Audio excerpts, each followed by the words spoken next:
Assalamualaikum warahmatullahi wabarakatuh. Sahabat sekalian, memasuki tahun 2026 ini, kita masih dalam suasana berduka karena di penghujung tahun 2025 yang lalu terdapat musibah besar yang menimpa saudara-saudara kita di Sumatera. Banjir besar, berdampak luas, banyak jiwa yang hilang, banyak harta yang hilang. Namun sayangnya dalam bencana besar seperti itu kita masih mendapati perilaku dari sebagian pejabat kita yang sangat-sangat mengecewakan rakyat. Beberapa di antara mereka mengecilkan berita tentang dampak bencana. Ada yang malah sibuk pencitraan ini itu dan sebagainya. Ada yang kemudian mengatakan kepada rakyat agar jangan mengkritik pemerintah karena pemerintah telah bekerja. Mereka membungkam kritik-kritik itu dan mereka bernarasi seolah-olah kita ini menyaingi pemerintah, begitu. Bahkan pucuk pimpinan sendiri mengatakan, saya tidak punya tongkat Nabi Musa untuk bisa menyelesaikan bencana. Padahal ya memang dia tidak punya tongkat Nabi Musa, tapi kan dia punya tongkat kekuasaan. Untuk dengan tongkat itu dia bisa memerintahkan agar dijadikan status bencana nasional supaya banyak bantuan datang. Tapi itu pun enggak dilakukan. Jadi timbul pertanyaan, apakah kita saat ini sedang masuk ke dalam fase krisis kepemimpinan? Perihal krisis kepemimpinan di negeri ini juga sudah banyak diulas dan disinggung oleh beberapa pihak yang notabene akademisi. Ditandai dengan nilai empati, kemudian normalisasi pada degradasi moral, maraknya korupsi di negeri ini yang seolah sudah menjadi biasa, kehidupan yang bermewah-mewahan, dan sebagainya.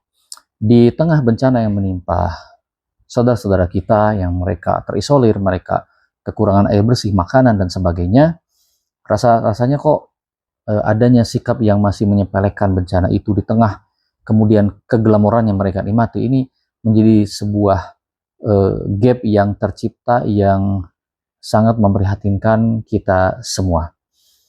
Pemimpin seharusnya menjadi role model bagi rakyatnya, menjadi contoh teladan, memperlihatkan simpati dan empati kepada rakyatnya.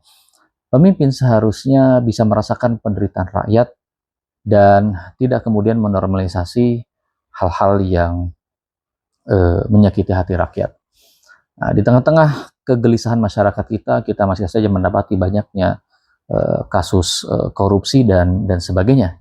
Dan kegagalan pemimpin, penguasa untuk menjadi role model, untuk menjadi teladan bagi rakyatnya, untuk melihatkan empati kepada rakyatnya, ini merupakan indikasi krisis dalam kepemimpinan di negeri ini.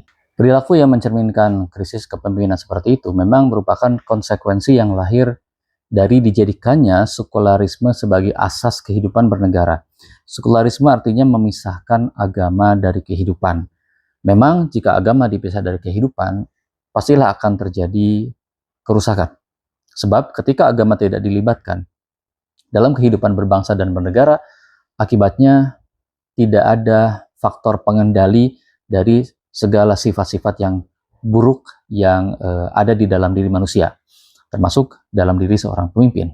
Berbeda halnya dalam Islam, di mana iman dan takwa dijadikan landasan, sehingga keimanan ini kemudian membentuk kepribadian yang mumpuni dalam memimpin, menahan dirinya dari sikap-sikap menzolimi rakyat, sikap untuk berbuat korup, karena dia yakin bahwa Allah Maha melihat, karena dia yakin bahwa setiap perbuatan baik atau buruk itu akan kemudian dibalas di hari kiamat kelak. Allah Ta'ala menegaskan di dalam Al-Quran, وَمَا يَعْمَلْ مِثْقَالَ ذَرَّةٍ شَرًّا يَرَهُ. Setiap perbuatan hatta sebesar zarrah, ya, sebesar debu yang berterbangan itu akan mendapatkan balasannya di akhirat kelak. Nah, khusus tentang amanah kepemimpinan ini juga tidak lepas dari hisab Allah di akhirat kelak. Karenanya Rasulullah SAW mengingatkan bahwa kepemimpinan ini adalah amanah, dan amanah ini kelak di akhirat itu akan menjadi penyesalan, akan menjadi kehinaan. Wa innaha la'amanatun, kata Nabi SAW, wa innaha khizyun yaumal qiyamah wa nadamatun.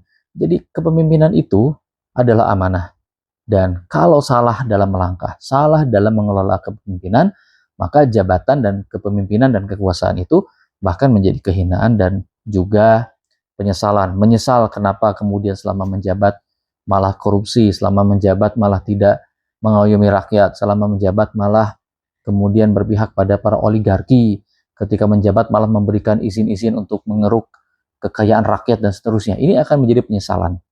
Nah, yang tidak menyesal di hari kiamat dari kalangan pemimpin dan penguasa hanyalah para penguasa dan pemimpin yang adil, yang menerapkan hukum Allah dan berbuat adil mengayomi rakyatnya. Itulah kemudian dipraktekkan oleh Rasulullah SAW sebagai uswatun hasanah, sebagai teladan bagi kita semua.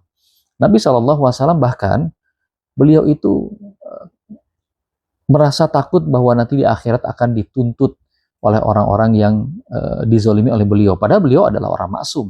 Beliau itu bebas dari dosa. Beliau tidak mungkin berbuat zalim kepada umatnya. Tapi beliau menunjukkan kepada umatnya betapa rasa takut itu ada pada diri beliau dan semoga juga ada dalam diri kita ketika kita menjabat dalam kekuasaan.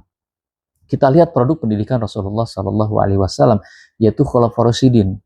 Para Khulafaur Rasyidin mereka sungguh benar-benar orang-orang yang takut kepada Allah, bertakwa kepada Allah, sehingga mereka menjalankan kepemimpinannya dengan penuh ketakwaan, dengan penuh kehati-hatian. Lihat Sayyidina Umar bin Khattab radhiyallahu ta'ala anhu. Beliau hidup dengan sederhana dan beliau mengajak para pejabatnya untuk hidup sederhana, bahkan beliau mengawasi perkembangan para pejabatnya. Ketika ada harta yang bertambah dari kalangan para pejabatnya, misalnya gubernur dan sebagainya, beliau sita harta tambahan itu. Karena tidak pantas seorang pejabat ketika dia menjabat hartanya malah bertambah. Tentu akan mengundang kecurigaan, dan karena itulah kebijakan Umar bin Khattab untuk mengetatkan dalam hal itu, membentuk masyarakat yang luar biasa hati-hati dalam soal amanah dan terutama para penguasa. Inilah produk Islam yang sejati. Keadilan yang dicita-citakan oleh Islam bukan hanya keadilan dalam aspek personal atau orang, tapi juga keadilan dalam aspek hukum. Keduanya, orang dan hukum, saling berkaitan. Kita mendambakan orang yang adil secara personal dan juga menerapkan sistem yang adil. Sistem apa yang adil? Tentu saja adalah sistem atau aturan yang bersumber dari Al-Quran dan As-Sunnah atau hukum Islam. Allah Ta'ala berfirman, وَمَنْ لَمْ يَحْكُمْ بِمَا أَنْزَلَ اللَّهُ فَأُولَٰئِكَ هُمُ الظَّالِمُونَ. Barang siapa yang tidak berhukum dengan hukum Allah, maka merekalah orang-orang yang zalim. Artinya, ketika seorang pemimpin tidak menerapkan sistem dari Al-Quran dan As-Sunnah, tidak menerapkan hukum Allah, maka dia menjadi orang yang zalim. Jadi, orang zalim itu, pemimpin yang zalim itu karena dia tidak menerapkan syariah. Dan ini memang terbukti dalam kehidupan. Ketika seorang pemimpin tidak mematuhi syariat dalam menjalankan, mengoperasikan, menyelenggarakan negara, maka akibatnya adalah terjatuh dalam kezaliman. Karena aturan buatan manusia itu pasti lemah dan kurang, sedangkan aturan dari Allah Ta'ala pasti sempurna. Kita ambil contoh saja dalam bencana ini. Bencana ini kan bukan sekedar bencana alam. Ini adalah bencana ekologis yang bersumber dari bencana kebijakan. Artinya karena kebijakan-kebijakan yang keliru, yang kemudian memberikan kebebasan kepada individu dan swasta untuk mengelola kekayaan alam, mengelola alam, sehingga melahirkan kerusakan. Ini kan bencana kebijakan yang sebetulnya berakar dari sistem kapitalisme.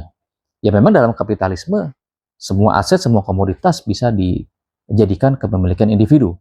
Padahal kalau kita merujuk kepada sistem Islam, kepada hukum Islam, maka di situ ada sistem ekonomi dalam Islam. Dan dalam sistem ekonomi dalam Islam jelas bahwa aset-aset alam seperti hutan, mineral, tambang, dan sebagainya itu adalah kepemilikan umat, kepemilikan umum, tidak boleh diserahkan kepada individu atau swasta. Karena dia kepemilikan umum, maka dia harus dikelola oleh negara semata, tidak boleh diserahkan konsesinya kepada swasta, apalagi dikuasai oleh individu, oligarki, dan sebagainya, melainkan dikelola negara untuk bisa dinikmati oleh masyarakat banyak. Maka kita lihat, sahabat sekalian, contoh yang real ketika aturan Islam dalam pengelolaan alam ini tidak dijalankan, tidak diterapkan, ternyata malah menimbulkan bencana, melahirkan bencana bagi masyarakat. Ini adalah bukti kesekian kali untuk kita. agar kita kembali kepada hukum Allah. Jika hukum Allah diterapkan dalam pengelolaan sumber daya alam, maka bencana seperti ini tidak akan terjadi. Kita lihat bencana yang diakibatkan oleh apa? Penggundulan hutan, ya, perkebunan sawit yang ugal-ugalan, ya. Ini semua adalah pelanggaran kepada syariat Allah soal pengelolaan harta milik umat berupa hutan. Padahal seharusnya syariat, ketika syariat terapkan, maka hutan ini menjadi milik umum. Karena itu, sahabat sekalian, sebagai penutup dari penjelasan ini, krisis kepemimpinan di dalam negeri kita ini sebetulnya berakar bukan hanya karena individunya saja, tapi karena sistem yang diterapkan bukan sistem Islam, melainkan sistem kapitalisme. Dan sistem kapitalisme ini melahirkan bencana, baik bencana kemanusiaan, bencana alam, dan lain sebagainya. Karena itu seharusnya semua bencana ini menyadarkan kita akan urgensi kembalinya kita kepada penerapan syariat Allah, syariat Islam, hukum-hukum dari Al-Quran dan As-Sunnah yang pasti akan memberikan maslahat, kebaikan, kesejahteraan bagi masyarakat dan umat Islam di negeri ini dan di seluruh dunia. Wassalamualaikum warahmatullahi wabarakatuh.